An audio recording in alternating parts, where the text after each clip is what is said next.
ಮುಂಬರುವ ಬಿಹಾರ ಚುನಾವಣೆಯನ್ನ ಗಮನದಲ್ಲಿಟ್ಟುಕೊಂಡು ಕೇಂದ್ರ ಸರ್ಕಾರ ಜಿಎಸ್ಟಿಯನ್ನ ಸರಳೀಕರಣಗೊಳಿಸಿದ್ದು, ಇದರಿಂದ ರಾಜ್ಯಕ್ಕೆ 15,000 ಕೋಟಿ ರುಗಳ ನಷ್ಟವಾಗಲಿದೆ ಎಂದು ಮುಖ್ಯಮಂತ್ರಿ ಸಿದ್ದರಾಮಯ್ಯ ಅವರು ಆರೋಪಿಸಿದ್ದಾರೆ.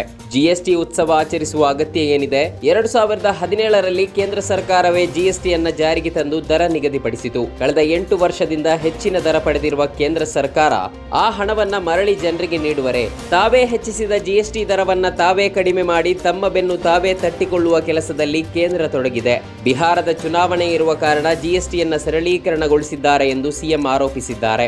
ಗಾಜಾ ಶಾಂತಿ ಒಪ್ಪಂದದ ಕುರಿತು ಅಮೆರಿಕ ಅಧ್ಯಕ್ಷ ಡೊನಾಲ್ಡ್ ಟ್ರಂಪ್ ಅವರ ಮುಂದಾಳತ್ವವನ್ನ ಸ್ವಾಗತಿಸುವುದಾಗಿ ಪ್ರಧಾನಿ ನರೇಂದ್ರ ಮೋದಿ ಹೇಳಿದ್ದಾರೆ. ಗಾಜಾದಲ್ಲಿ ಶಾಂತಿ ಒಪ್ಪಂದಗಳು ನಿರ್ಣಾಯಕ ಪ್ರಗತಿ ಸಾಧಿಸುತ್ತಿರುವುದರಿಂದ ನಾವು ಅಮೆರಿಕ ಅಧ್ಯಕ್ಷ ಟ್ರಂಪ್ ಅವರ ಮುಂದಾಳತ್ವವನ್ನು ಸ್ವಾಗತಿಸುತ್ತೇವೆ ಎಂದು ಮೋದಿ ಹೇಳಿದ್ದಾರೆ. ಜೆಡಿಎಸ್ ತನ್ನ ಹೆಸರಿನಲ್ಲಿರುವ ಜಾತ್ಯತೀತ ಪದವನ್ನ ಕೈಬಿಟ್ಟು ರಾಜಕಾರಣ ಮಾಡಲಿ ಎಂದು ಸಚಿವ ಪ್ರಿಯಾಂಕ್ ಖರ್ಗೆ ಹೇಳಿದ್ದಾರೆ. ಈ ಬಗ್ಗೆ ಎಕ್ಸ್ನಲ್ಲಿ ಪೋಸ್ಟ್ ಮಾಡಿರುವ ಸಚಿವ ಪ್ರಿಯಾಂಕ್ ಖರ್ಗೆ ಅವರು, ಗೋಸುಂಬೆ ಬಣ್ಣವನ್ನ ಮಾತ್ರ ಬದಲಿಸುತ್ತದೆ, ಆದರೆ ಜೆಡಿಎಸ್ ಬಣ್ಣವನ್ನೇ ಅಲ್ಲ, ಸಿದ್ಧಾಂತವನ್ನು ಮಾತುಗಳನ್ನು ಬದಲಿಸುವ ಮೂಲಕ ತನ್ನ ನಿಜ ಸ್ವರೂಪವನ್ನು ಅನಾವರಣಗೊಳಿಸಿದೆ ಎಂದು ಆರೋಪಿಸಿದ್ದಾರೆ.